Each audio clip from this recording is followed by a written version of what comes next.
बाली वानरों का राजा और सुग्रीव का बड़ा भाई था। बाली का विवाह वानरों के वैद्य राज सुषेण की पुत्री तारा के साथ हुआ था।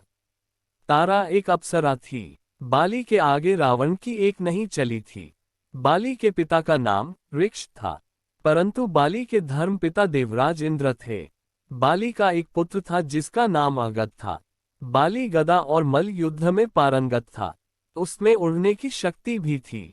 धरती पर वह सबसे शक्तिशाली माना जाता था, लेकिन उसने कभी भी अपने साम्राज्य को बढ़ाने कोशिश नहीं की। वह भगवान सूर्य का भक्त था, परंतु उसमें कई दुर्गुण भी थे। रामायण के अनुसार बाली को उसके धर्मपिता इंद्र से एक स्वर्ण हार प्राप्त हुआ था। इस हार की शक्ति अजीब थी। ब्रह्मा ने इस हार को मंत्रयुक्त करके यह वरदान दिया था कि इसको पहनकर बाली जब भी रणभूमि में लड़ेगा तो उसके दुश्मन की शक्ति आधी हो जाएगी और वह आधी शक्ति बाली को प्राप्त हो जाएगी। इस कारण से बाली लगभग अजेय था। कहा जाता है कि माया नामक असुर स्त्री के दो पुत्र थे, मायावी तथा दंडभी। दंडभी महिष रूपी असुर था और वह पहाड़ के समान दिखाई देता था। दंडभी को अपनी शक्ति पर घमंड हो गया था। उसने सबसे पहले सागर राज को युद्ध के लिए ललकारा, लेकिन सागर राज ने कहा कि ऐसे वीर से वह युद्ध करने में असमर्थ है। आपको तो गिरियों के राजा हिमवान को ललकारना चाहिए। हालांकि सागर राजा दंडभी के घमंड को तोड़ सकते थे, लेकिन उन्होंने ऐसा नहीं किया। सागर राज की तरह ही हिमवान ने कहा कि तुम्हारे जैसे वीर को इंद्र के पुत्र बाली से युद्ध करना चाहिए। तब दंडभी ने किष्किंधा के द्वार पर जाकर बाली को युद्ध के लिए ललकारा। बाली ने पहले तो दंडभी को समझाने की कोशिश की, परंतु जब वह नहीं माना तो बाली ने दंडभी को हराकर उसका वध कर दिया। इसके पश्चात बाली ने दंडभी के निर्जीव शरीर को उछालकर एक ही झटके में 1 योजन दूर फेंक दिया। शरीर से टपकती रक्त की बूंदें मतन ऋषि के आश्रम में गिरी, जो कि ऋषिमुख पर्वत पर स्थित था। इससे क्रोधित होकर मतन ऋषि ने बाली को शाप दे डाला कि यदि बाली कभी भी उनके आश्रम के 1 योजन के दायरे में आया तो वह मृत्यु को प्राप्त होगा। इसी कारण बाली कभी भी ऋषिमुख पर्वत पर नहीं जाता था और सुग्रीव ने बाली से बचने के लिए यहीं पर शरण ली थी। स्त्री के कारण ही बाली का दंडभी के भाई मायावी से बैर हो गया। एक बार अर्धरात्रि में किष्किंधा के द्वार पर आकर दंडभी के भाई मायावी ने बाली को युद्ध के लिए ललकारा। बाली तथा सुग्रीव उससे लड़ने के लिए गए। दोनों को आता देखकर मायावी वन की ओर भागा और एक गुफा में छिप गया। बाली सुग्रीव को गुफा के द्वार पर खड़ा करके स्वयं गुफा में घुस गया। सुग्रीव ने 1 वर्ष तक बाली के बाहर आने की प्रतीक्षा की। 1 वर्ष बाद गुफा से रक्त की धारा बहती देखकर सुग्रीव ने यह समझा कि बाली मारा गया। तब उसने गुफा को एक पर्वत के शिखर से ढककर चला गया। तब सुग्रीव ने मंत्रियों के आग्रह पर राज्य को संभाल लिया।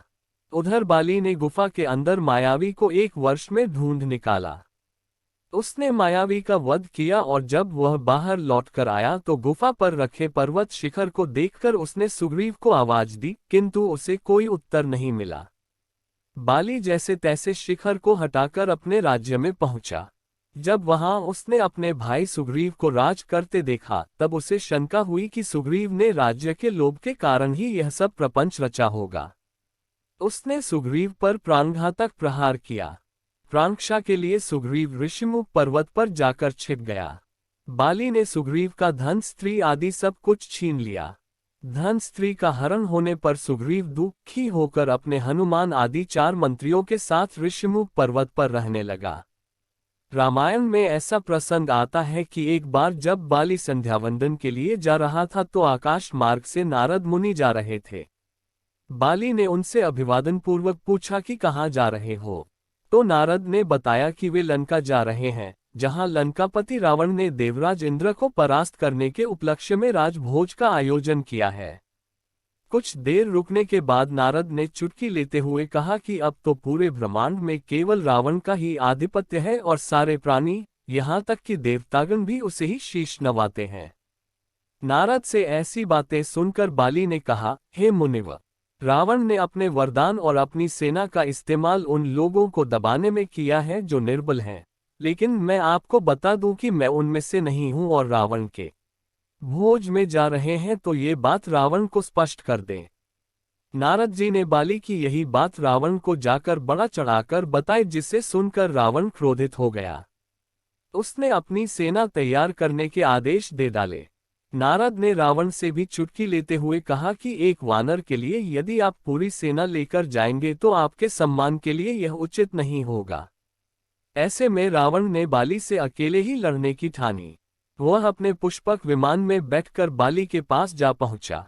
अत्यधिक ताकतवर होने के बावजूद जब रावण पाताल लोक के राजा बाली के साथ युद्ध करने गया तो राजा बाली के भवन में खेल रहे बच्चों ने ही उससे पकड़कर अस्तबल में घोड़ों के साथ बांध दिया था। बड़ी मुश्किल से उनसे छुटकर जब वह संध्यावंदन कर रहे बाली की ओर बढ़ा तो बाली के मंत्री ने उसको बहुत समझाया कि आप उन्हें संध्यावंदन कर लेने दें, अन्यथा आप मुसीबत में पड़ जाएंगे, लेकिन रावण नहीं माना। रावण संध्या में लीन बाली को पीछे से जाकर उसको पकड़ने की इच्छा से धीरे धीरे आगे बढ़ा। बाली ने उसे देख लिया था किंतु उसने ऐसा नहीं जताया तथा संध्यावंदन करता रहा। रावण की पदचाप से जब उसने जान लिया कि वह निकट है तो तुरंत उसने रावण को पकड़कर बगल में दबा लिया और आकाश में उड़ने लगा। राजा बाली ने रावण को अपनी बाजू में दबाकर 4 समुद्रों की परिक्रमा की। बारी बारी में उसने सब समुद्रों के किनारे संध्या की। राक्षसों ने भी उसका पीछा किया। रावण ने स्थान स्थान पर नोचा और काटा किंतु बाली ने उसे नहीं छोड़ा।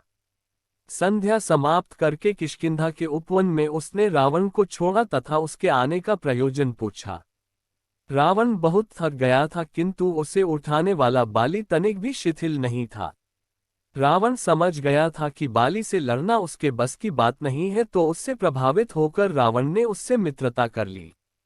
जब सुग्रीव राम लक्ष्मण समेत बाली से युद्ध करने गया, सुग्रीव के ललकारने पर बाली निकल आया तथा उसने सुग्रीव को मार भगाया। सुग्रीव ने बहुत दुखी होकर राम से पूछा कि उसने बाली को मारा क्यों नहीं। राम के ये बताने पर कि दोनों भाई एक से लग रहे थे, अतः राम को डर था कि कहीं बाण सुग्रीव को न लग जाए।